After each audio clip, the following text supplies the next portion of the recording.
Hey guys, what is up? Hopefully you guys are having a fantastic day today. I wanted to do something a little bit different from what I usually do, and that is to make a League of Legends Beginner's Guide 2017 and add about top 10 tips for beginners and new League of Legends players. Now when we look at League of Legends, it is somewhat of a simple game when we look at the concept. But it is a complex game. There are a lot of things that we have to think about, a lot of things that we have to do, and there are a lot of boring parts to the game to get to the fun parts, such as leveling from level 1 all the way up to level 30. Hopefully this guide will help you, and hopefully you guys enjoy. Without further ado, let's jump into the video.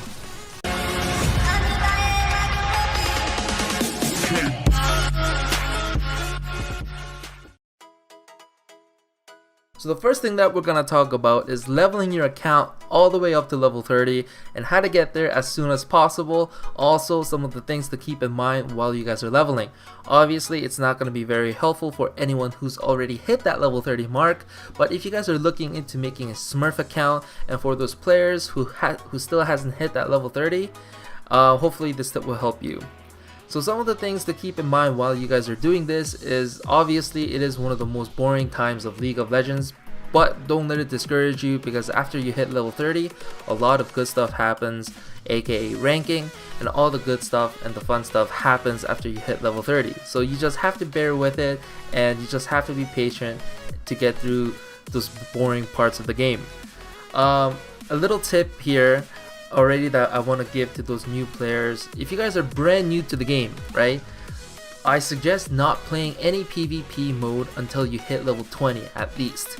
Until level 20, I advise you to just go to co-op versus AI and play the beginner mode or the intermediate mode. If you guys are thinking you guys are too good to be playing in the beginner mode after you guys learn the game, go into intermediate mode, and until level 20 at least, just stay away from the PvP area, because a lot of veteran players out there like to make Smurf accounts. They like to have multiple accounts to play on, and you will face these guys in the PvP area, and it is not going to be a good experience, and it actually drove away some players because they lost so badly against another player and they didn't know that that player was a Smurf. So I suggest, until you get the hang of the game, until you understand your role or your lane or the champion that you like to play a little bit better, stay away from the PvP area, and until level 20, stay in the co-op versus AI zone. And I say level 20 because at level 20 from the store you can actually start purchasing the tier 3 runes under the gameplay tab. Now if you come here, you can go to the tier 3 runes and you can start buying these runes. And this is where another tip comes in: do not purchase any tier 2 runes or any champions using IP until you hit level 20. Until level 20, you don't want to purchase anything with your IP, and you just want to save up those IPs, because after level 20 you can start purchasing these end game tier 3 runes, which you're going to be needing until forever, until the game shuts down, right? So the runes that you see here, the tier 3 runes that you see here, are the runes that Faker uses, that all the professional players out there uses. So you want to buy these at level 20, and it's going to help you do a lot more damage and sustain during the laning phase.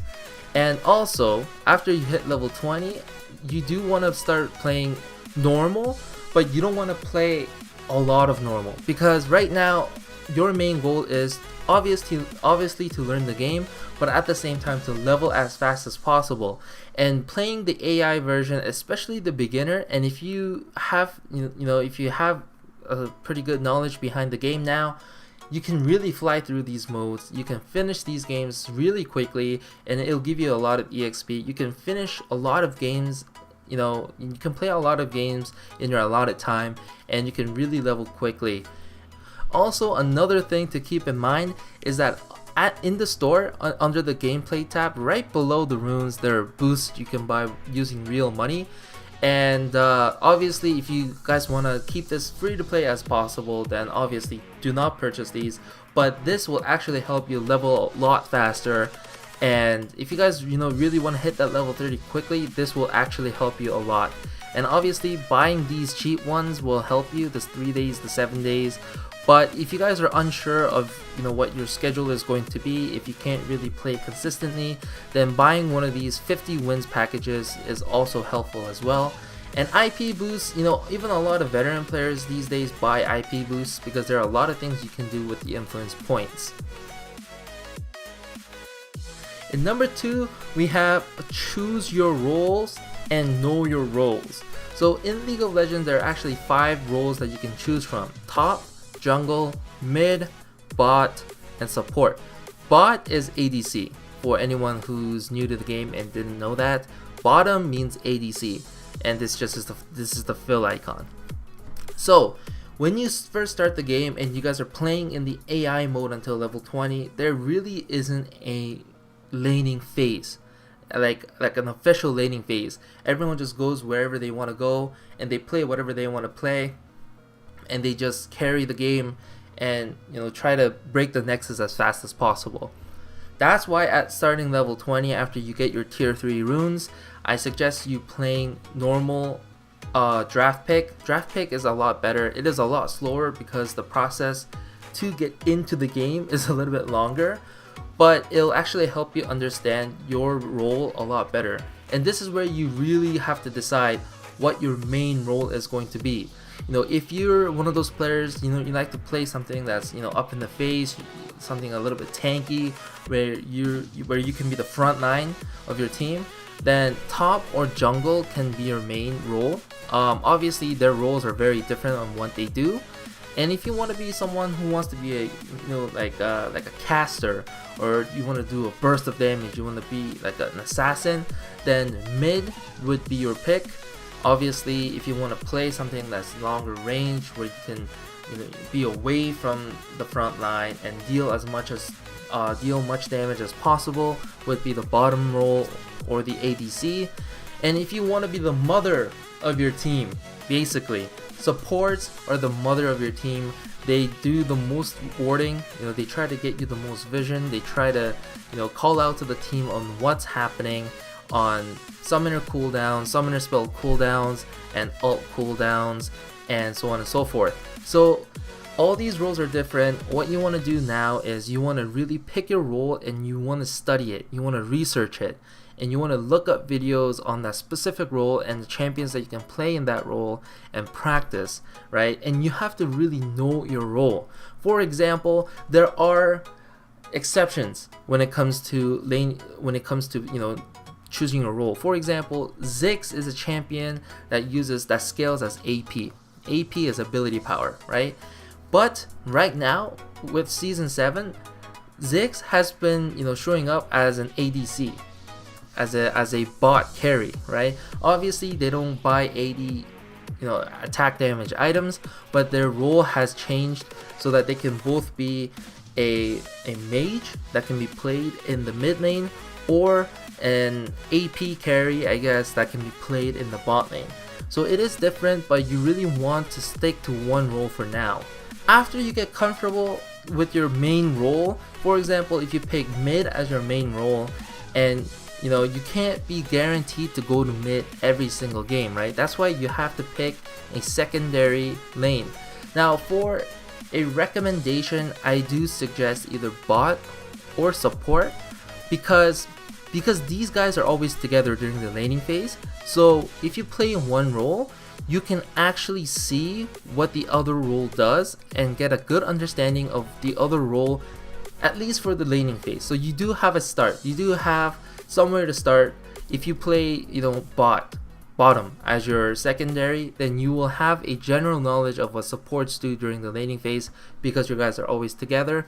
But if you guys really want to play an important role that not a lot of people play, jungle is one of the most fantastic roles to play. Right now, they're just so dominant during the gaming phase. Like, a good jungler will equal a win. Like, that's how important junglers are right now. Top is very important as well. Every role is important, but after you pick your main role, you really want to get into your secondary role and really practice your secondary role as well.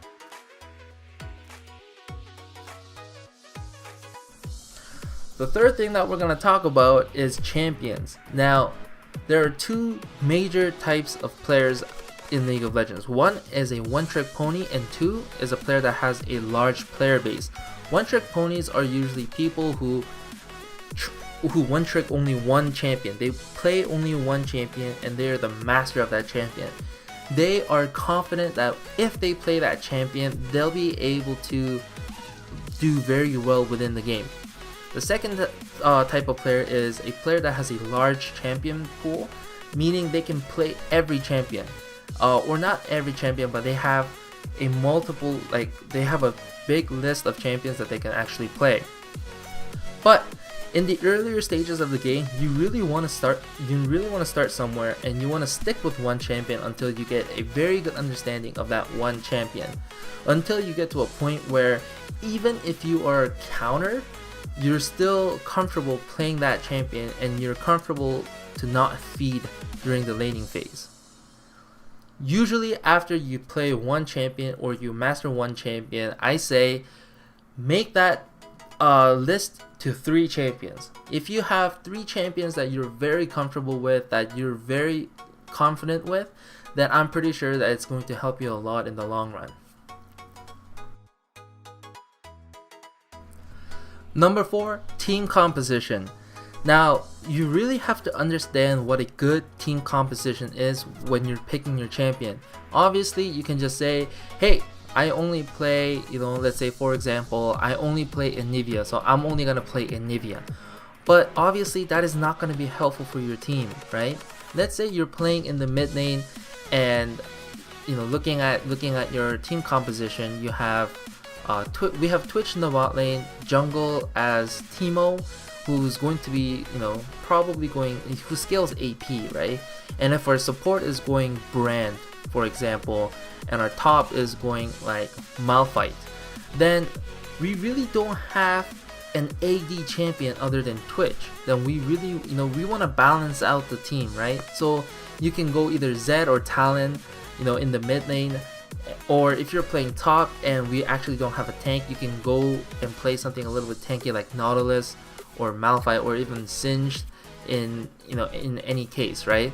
So when you're playing, you really want to take a look at your team composition and do not be selfish, right? I know you want to play a certain champion, but if you know how to play a champion that will be better in the team composition and it's not the champion that you wanted to play, if you really want to win, I suggest you playing that other champion that'll help your team composition. And number 5, we have hotkeys. When you're first starting off, right, and you jump into the game and you hit escape, the first thing you see in the options menu is the hotkey. And at first, if you're new to the game, I suggest not using hotkeys so that you can actually see the range of your skills, so on and so forth. If you hover over the skill, it'll actually show you the range. So if I press W now, it's right in. If I press W now, it'll be right in the range of this target dummy. The W will fly towards it. So when you're first new to the game and you want to learn a certain champion, I suggest not using hotkeys. But after you get comfortable with the game and after you get comfortable with that certain champion, you should definitely use hotkeys because it'll actually make things so much faster. For example, if I wanted to hit this dummy with my E and Q, then I would have to press E, left click, press Q, and left click. Like this. It's actually a lot slower, right? And when you're playing against real people, it's actually really hard if they're, because they'll be coming at you. They're not a dummy, right? They're gonna be moving, they're gonna be attacking you as well, and each second counts. So if you actually have these as hotkey, then you can just literally put your cursor towards the target and hit the skill. So I'll be doing EQ again. But this time both of them went out, very quickly because I didn't have to left click for each skill. And you can also do this with your items as well. So I have in number 3 my Hextech Gunblade. If I wanted to use my Hextech Gunblade, I would have to press 3 and it will show me my cursor will change to this target cursor, and I'll have to press the target. But if I have it as hotkey, it's just like a skill, right? I don't have to left click, I just have to hover over the target and press the number key. This doesn't seem much, but during games, right, when there are a lot of action happening, you really want to be able to use your hotkeys, especially if you really want to master a certain champion. You really definitely want to be able to use your hotkeys. Number 6 on our list, we have scaling the sizes of your HUD and your minimap scale in your chat. So the chat is the thing that shows up in the left side, and you have your minimap on your right side. You can actually flip them over if you really wanted to, and the HUD is this little thing that we have in the middle that shows us our skill and our items. You can actually adjust the size of these by going into options again. You go to interface, and under interface size, it'll show you the HUD scale, the chat scale, minimap scale, and even the practice tool scale. Obviously we're in the practice tool mode, so this will come up. So you can actually adjust the size of these. So for example, I have my HUD scale at 50. If I wanted to, I can make it bigger at 100. I can make it really small and make it like 10. Or even make it very small and make it 0 and have it the smallest, right? At first, it doesn't really matter where you have this HUD size.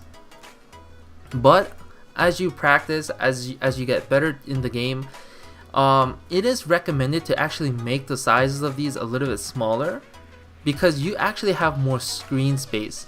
If your HUD is so big, like this, right, it actually cuts off some of the screen, right? But if you scale the size down a little bit, then you actually have a lot more room to play with. And the chat size, when people are chatting and people are tilted, it doesn't matter if they're tilted or not, and people are typing and spamming during game. If you have the chat size so big, right, it'll actually cover up this entire side, and it becomes a real cluster. So you want the chat size to be smaller, but not too small that you can't read it, but small enough for you to be able to see it and read it, but at the same time not be a bother to the whole screen layout. Minimap, you can also reduce the size of this as well, right? But minimap is one of the things that I suggest not making it too small. Keep it at a decent size, because you want to be able to see everything, right? This minimap is real key thing during laning phase to do well, right? If especially bushes are warded, while during the laning phase you're in your lane, playing against your opponent and trying to farm, you really want to keep a good eye on the minimap so that you can see where the enemy jungler is going, and in case like bottom support or ADC just wanted to come roam for any reason, you'll be able to catch that and back off and be safe.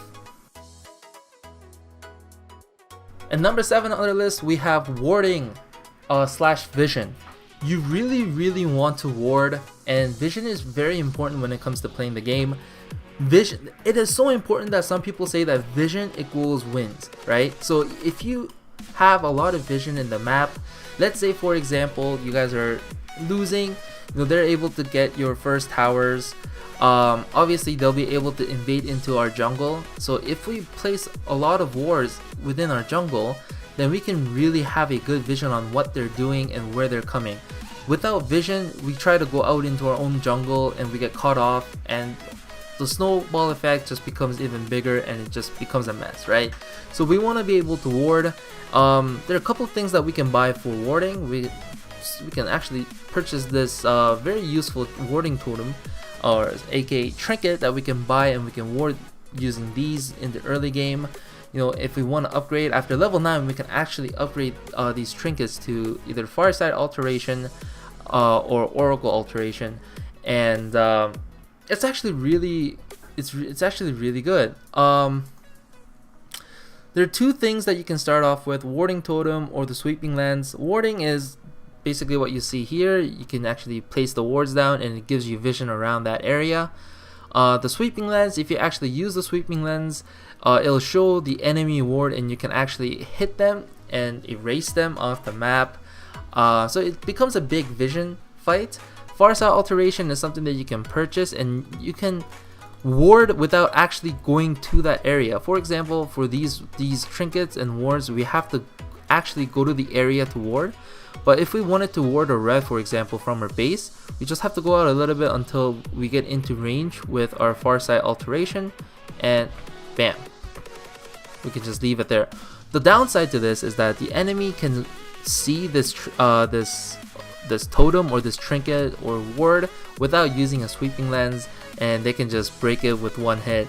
But it gives you good vision from far away, and it's really helpful when your opponent team is trying to do Baron, right? And you think they're doing Baron, and you have one of these Farsight totems. You can actually use this to see if they're doing a Baron or Dragon. Now, number 8, reading the game. Reading the game is a skill that can't be taught. No one can actually teach you how to read the game. It's something that you just have to learn on your own. People can give you tips on how to read the game and how to read it effectively, but it's something that you just have to learn by playing a lot of games. And your ability to read the game will change as you get better. For example, the reading ability that a gold player has will be substantially different from the reading ability that a challenger player will have, or even a diamond player will have. It's very different, right? And when I say reading the game, it's know what your opponent is doing and know what your teammates are doing and know what you have to do at that certain time. So for example, there are a lot of choices that you can make during the game.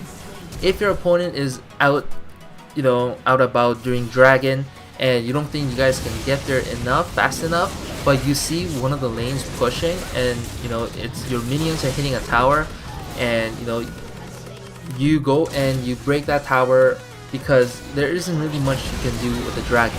That's reading the game, right? Or vice versa. You see you see their whole team going towards a tower to break your tower. One of your players can maybe go and try to stop that or try to contest a little bit while the others are trying to get dragon. So you have to know what you're doing. You have to know when to split push, or can you even split push, who needs to split push, when should they split push, and if your enemy champion is split pushing, what should you do, and so on and so forth. Reading the game is very important, and it's something that you have to learn on your own, but you also have to keep in mind that, okay, because I'm playing, let's say, a Tryndamere who excels at split pushing, so that's the only thing I'm gonna do, right?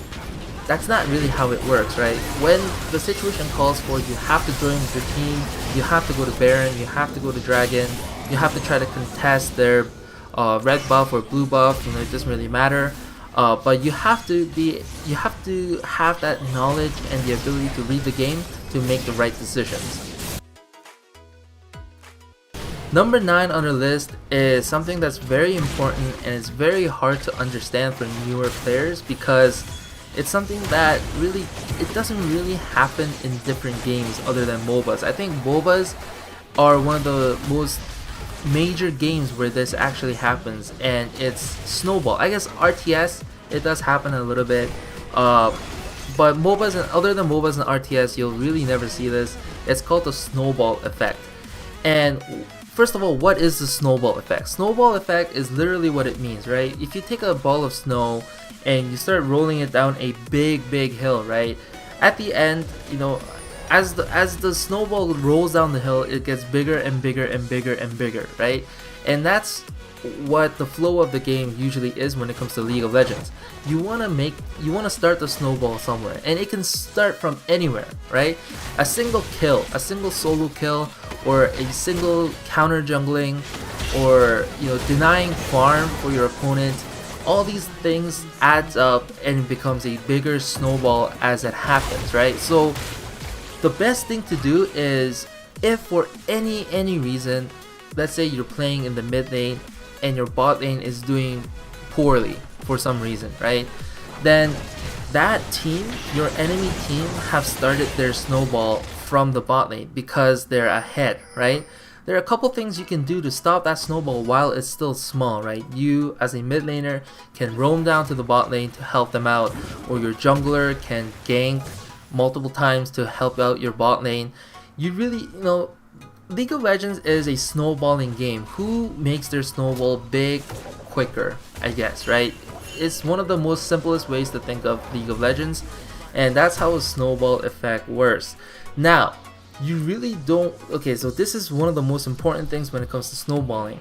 You don't want to flame anyone on your team, right? Unless they're just flat out trolling for no reason, they're intentionally feeding, or they're just playing poorly on purpose, right? If that happens, then just mute that player and just try to finish the game, but try to do well, but at the same time don't really flame anyone, because this snowball effect, it can really hurt someone. It can really break a lane down. For example, let's say again you're playing in the mid lane, you're playing Lux and you're playing against an Ahri, right? And Ahri was able to get a solo kill early because she has Ignite, and you brought Barrier, but it just wasn't enough to stop her Ignite and her combos, right? And you die.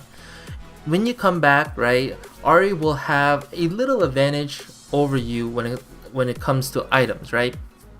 And your jungler is busy doing his own thing, and their jungler doesn't really even care now because Ahri's ahead. So you guys are, duking it out again in mid lane. Ahri will get another kill, and after that, it'll just snowball like crazy. Whenever Ahri's ult comes back, she has a very high chance that she'll kill you again and again and again and again. And at first it started off with a small item advantage, a small snowball lead, right? But as the time went by, it just became bigger and bigger. That's why you see some mid players or some players, they just go like 909 or like 0 or like 909. They get like 9 kills and 9 assists, or without any deaths. Or you see some players that just go 090 where they get no kills or assists and they just have 9 deaths, right? That's how the snowball effect works. They really can't do anything about it, right? It's just they started with a disadvantage with that first solo kill, and it just became big, right? They're already tilted. They're already tilting. The best thing you can do at that time is to not flame and just have a positive attitude and say, you know what, we can still do this, right? You're playing Lux. What you can do is you can still give us shield. You can still give us good. You can provide us with good CC during team fights. So just hang in there, right? With a positive attitude like that, no one's gonna tilt, and everyone is gonna be happy, and maybe you can reverse that snowball. Last but not least, number 10, we have don't tilt. Now this is very, very subjective because it will happen. You will tilt, I tilt, even professional players tilt, even Faker tilt, right? Tilting is just embedded in the game. You cannot play this game without being tilted. But don't let that tilt take control of you. Especially if you're playing a skill shot heavy champion like Ahri, or like Thresh or Blitzcrank, Lux, these, or like Morgana, right? These champions thrive on, getting their skill shots right. But if you're tilted, you're not gonna get any skill shots, you're just gonna die and you're just gonna lose the game, right? Even if you have someone flaming you, even if there's a player that's just intentionally feeding, just play with a positive attitude, right? Don't tilt. And in the game, even if you lose, right? Losing while tilted and losing while not tilted makes a big difference on your next game. If you lost one game and you're very tilted, your next game, you'll have a big chance you'll lose again. Because you're tilted, you're gonna make small mistakes, and it's just not gonna work out, right? So have a positive attitude, or try to have a positive attitude, and try not to tilt, and try to work your way up the elo or the rank and try to get it as high as possible. Hopefully you guys enjoyed this video, and I'm hoping that this video actually helps out a lot of new and beginner players for League of Legends. Hit that like button if you guys did, subscribe for more League of Legends and other MMO contents, and I'll see you guys in the next video. Bye! But my ult is coming back in 4 seconds. I'm just gonna ult in and kill her. And that is how you get wrecked.